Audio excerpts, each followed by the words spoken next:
Meus queridos, boa noite. Mais um culto cristão no lar. Mais esse encontro gostoso em que as famílias se reúnem. Não digo que todos os membros dessa família, mas alguns se reúnem para ouvir, para orar, para estar junto do nosso Pai. Vamos pegar nossa água para que possa ser fluidificada no final. Vamos manter junto a nós o nome daqueles a quem amamos e que precisam de oração. E vamos iniciar fazendo a leitura de nossa irmã Sônia de Carvalho. Nenhuma prece será em vão. Em certas ocasiões da vida, serão tantos os obstáculos que nossos passos ficarão desnorteados. A angústia será profunda e tudo irá parecer tão complicado, pois é justamente nesse instante de desequilíbrio que devemos fortalecer a nossa conexão celestial. A prece acerena nossos pensamentos e ajuda-nos a reanimar nossa alma. Assim, quando os problemas surgirem, busca a prece e tem certeza de que não estarás sozinho. Jesus te acompanha a todo instante, em qualquer lugar e situação. E Ele tudo fará para iluminar seus passos. Portanto, não se afaste dele. Mesmo no labirinto de escuridão, mantém a certeza de que a esperança não se apagará. Continua a perseverar e a rezar também. Afinal, nenhuma prece será em vão. E a providência divina irá acolher suas súplicas com carinho e sabedoria. E também o auxiliará a refletir sobre suas escolhas, porque quantas vezes são elas que mais o prejudicam. É preciso ter discernimento. Muitas vezes, focamos o extremo como culpado e pelos problemas que estamos a enfrentar, esquecidos da nossa responsabilidade. Já analisou seu íntimo? Como a inspiração divina poderá chegar se existem as barreiras da revolta, do pessimismo e das constantes reclamações? Se é preciso cuidar do jardim, eliminando as ervas daninhas, para que as flores nasçam, o mesmo do nosso mundo íntimo. Ajuda-te e o céu te ajudará. Faz da prece sua fonte de inspiração, reanimando assim sua coragem para recomeçar. Ainda há tempo, força, determinação e a certeza de que Jesus acompanhará seus passos. Meus queridos, como sempre, a nossa querida Sônia, com mensagens maravilhosas, né? Todos os dias estamos falando sobre a oração. A oração é remédio, a oração é cura, a oração é movimento divino. Todos aqueles que estão fincados, determinados a orar, a ter na mente a necessidade de orar. Não importa se com palavras, se pelo pensamento, mas aquele encontro gostoso com o Pai, com Jesus. Vamos à oração, meus amores. Vamos fazer a leitura do nosso Evangelho segundo o Espiritismo. Hoje leremos o capítulo 4.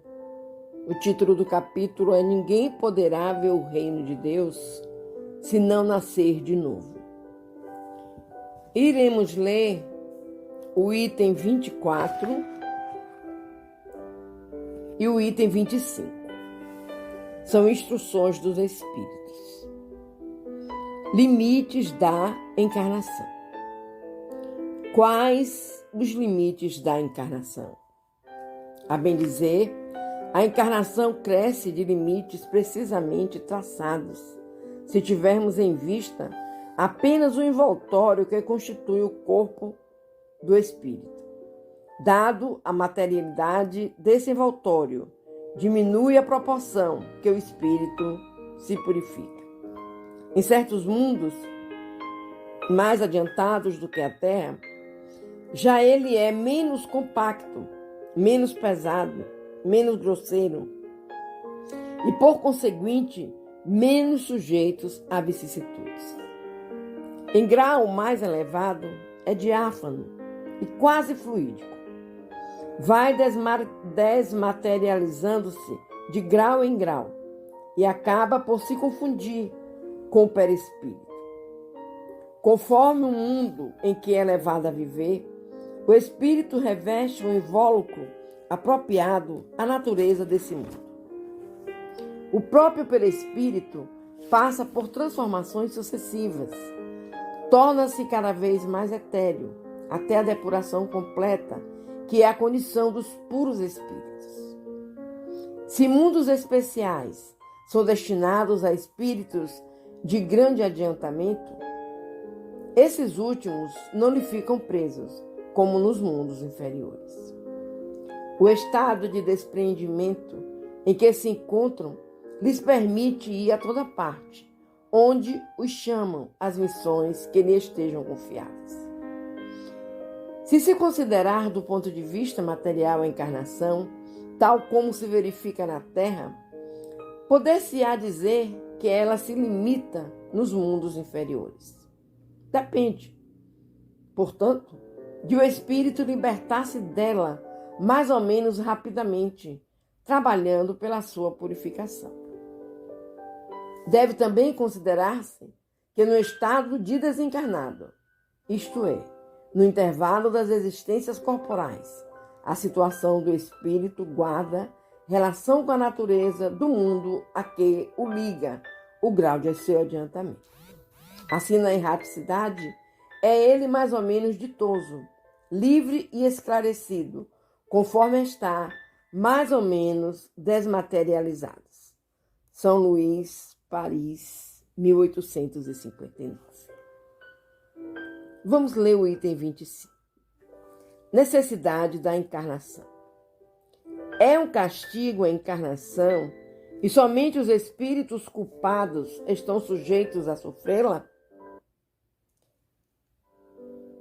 A passagem dos espíritos pela vida corporal é necessária para que eles possam cumprir, por meio de uma ação material, os desígnios cuja execução Deus lhe confia. É-lhes necessária a bem deles, visto que a atividade que são obrigados a exercer lhes auxilia o desenvolvimento da inteligência. Sendo soberanamente justo, Deus tem de distribuir tudo igualmente por todos os seus filhos. Assim é que estabeleceu para todos o mesmo ponto de partida, a mesma aptidão, as mesmas obrigações a cumprir e a mesma liberdade de proceder. Qualquer privilégio seria uma preferência, e toda preferência é uma injustiça. Mas a encarnação, para todos os espíritos, é apenas um estado transitório. É uma tarefa que Deus lhes impõe quando iniciam a vida, como primeira experiência do uso que farão do livre-arbítrio. Os que desempenham com zelo essa tarefa transpõem rapidamente e menos penosamente os primeiros graus da iniciação. E mais cedo, gozam do futuro penosamente os primeiros graus da iniciação. E mais cedo, gozam do fruto de seus labores. Os que, ao contrário, usam mal da liberdade que Deus lhe concede, retardam a sua marcha. E tal seja a obstinação que demonstrem, podem prolongar indefinidamente a necessidade da reencarnação. E é quando se torna um castigo. São Luís, Paris, 1859. Meus queridos, esses dois temas hoje que nós lemos, os limites da encarnação e a necessidade da encarnação, nos leva a pensarmos: nada acontece por acaso. Nós ouvimos aqui, lemos aqui, que existem mundos mais adiantados que a Terra. Com certeza, nesses mundos, existem também espíritos mais puros que aqui na Terra. Nós, ao reencarnarmos, trazemos tudo que será necessário para a nossa evolução. Deus nos dá o livre-arbítrio como um poder de escolha nossa entre o bem e o mal. Deus nos dá o véu do esquecimento para que nós não nos lembremos das vidas passadas. Seria terrível para alguém reencarnar tendo conhecimento dos seus erros passados. Como será, meus irmãos, que viveríamos nessa jornada terrena? Sempre lembrando, eu fiz isso, eu fiz aquilo, eu preciso não fazer mais. Mas seria uma confusão mental tão grande que nós não teríamos a possibilidade de evoluirmos dentro da moral cristã. Evoluirmos espiritualmente. Existem espíritos que reencarnam 1, 2, 3, 4, 5, 6, 7, 8, 9, 10, levam séculos e séculos, milênios até, reencarnando. E chega um momento que essa reencarnação passa a ser mais um castigo, para que aquele espírito compreenda as necessidades que movem a sua encarnação. Não é o trabalho da classe que constitui uma punição. Não. É que ele se coloca numa posição de ter essa obrigação de cumprir. Então, meus amores, que nós possamos aproveitar cada momento em que juntos estamos a conversar, a estudar, a ler mensagens, a fazermos as orações. Que nós possamos estarmos exatamente em um mesmo nível intelectual e moral. Claro que existirão diferenças, é normal, porque se todos nós reencarnássemos e alcançássemos esse nível intelectual e moral, o mundo seria o paraíso, a terra seria o paraíso.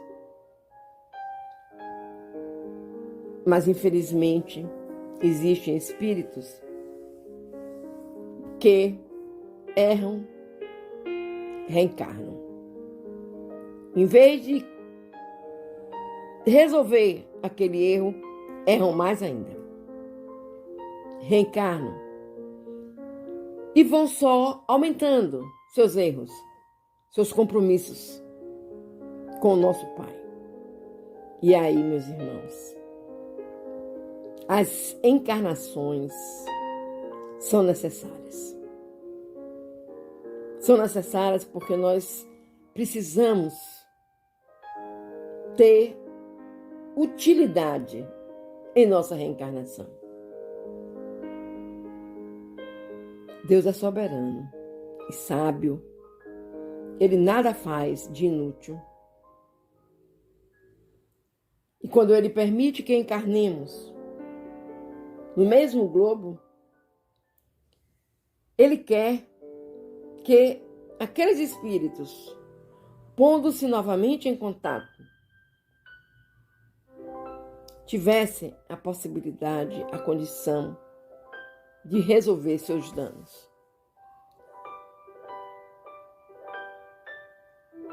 E é o que mais nós pedimos, Senhor. Que consigamos, ainda na jornada terrena,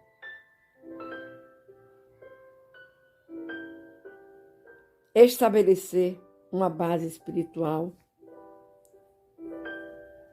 com os laços de família e nos apoiarmos, Pai, nas Tuas leis, nos princípios da solidariedade, da fraternidade, da igualdade. Então, meus amores, nós temos limites para encarnar e temos necessidade da encarnação. E precisamos trabalharmos com afinco na jornada terrena, para não negligenciarmos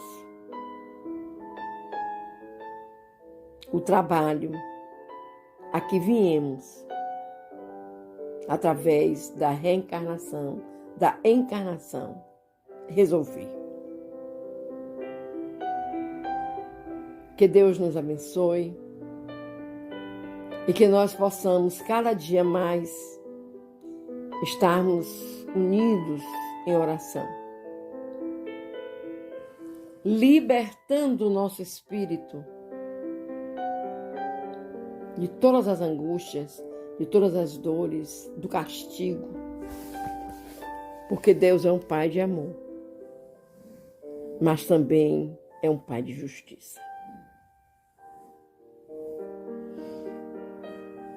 Vamos conversar com o Pai. Pai querido,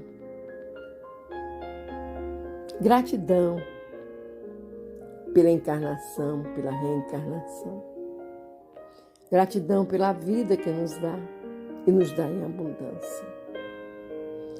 Permite, Senhor, que nós possamos, no âmbito familiar em que estamos, porque ali estamos, porque somos espíritos afins, buscarmos, Pai, um entendimento de amor, de perdão, de fé, Senhor.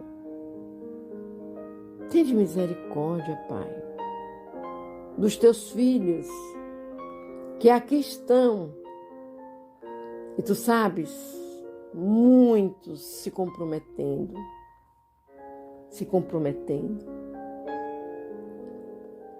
E às vezes, Pai, nós olhamos, vemos, e o que vemos nos entristece, porque nós estamos vendo ali, às vezes, talvez, um espírito obsessor,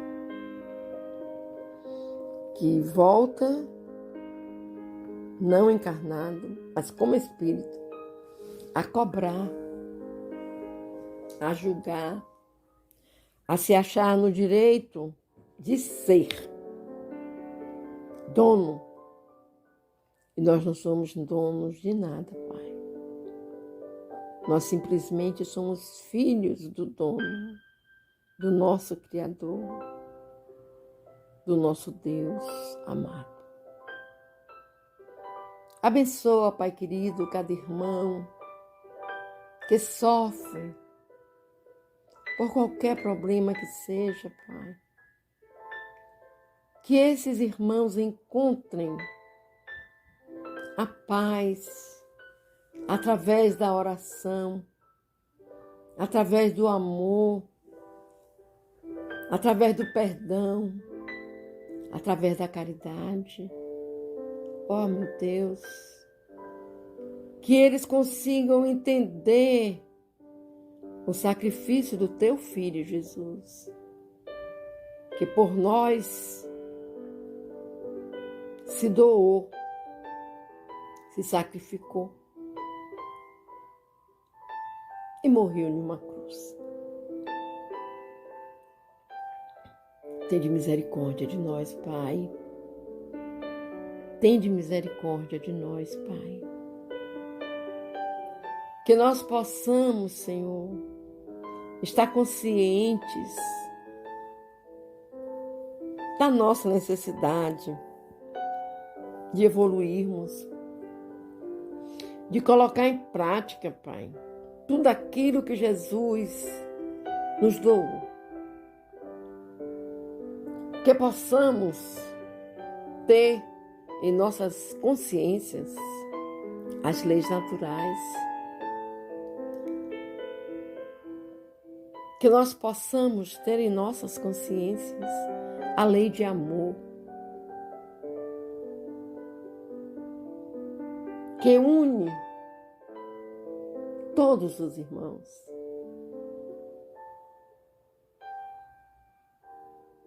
Nós te rogamos, Senhor, de infinita bondade. Aumenta a nossa fé. Aumenta o nosso entendimento, Senhor, para que nós não precisamos estar nesse redemoinho de questões, de brigas, de desentendimentos, de arruaças, de falta de respeito, falta de alto amor. Nos ajuda, Pai. E que os nossos mentores espirituais são os nossos anjos bons que nos guiam. E eu imagino como eles devem sofrer para guiar certos irmãos. Mas que eles possam, Pai, ter sempre essa presença amorosa do nosso Jesus, tua, dos nossos benfeitores espirituais. Nós te rogamos, Pai querido, tende misericórdia de todos nós. Que nós possamos, Pai, ir de encarnação a encarnação, liberando nossos espíritos das mazelas do passado. E que sejamos e estejamos preparando-nos para uma evolução espiritual. Louvado seja nosso Senhor Jesus Cristo, meus irmãos. Para sempre seja louvado. Louvado seja nosso Deus, Pai de amor e bondade. Para sempre seja louvado. Louvado seja nossa mãezinha do céu. Para sempre seja louvado. Vamos, meus amores, agora fecharmos os nossos olhos. Vamos pedir a todos vocês que coloquem em suas telas mentais uma vida sem dor, sem sofrimento, uma vida onde as leis naturais fluem através da Mãe Natureza, através do universo, e que encontremos, meus amores, essa felicidade, pedindo a espiritualidade amiga que venha fluidificar as nossas águas, e que essas águas sirvam de alimento, de cura para o nosso corpo físico e o nosso corpo espiritual. E vamos juntos fazermos a oração que o nosso meigo Jesus nos ensinou. Pai nosso que estais nos céus e em todos os lugares, santificado seja o teu nome de amor. Venha a nós sempre, sempre o teu reino. Seja feita sempre, sempre a tua vontade, assim na terra como nos céus. O pão nosso de cada dia nos dai hoje e sempre. Perdoa, Pai querido, as nossas ofensas, assim como nós perdoamos a quem nos tenha ofendido. Não nos deixeis, Pai, cair em novas perturbações, em novos erros.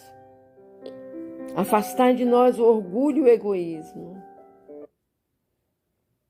Aumenta a nossa fé e que nós possamos amar como Jesus amou. Pois teu, Senhor, é o poder, a honra e a glória por toda a eternidade. Que assim seja, hoje, agora, amanhã e por toda a eternidade. Amém.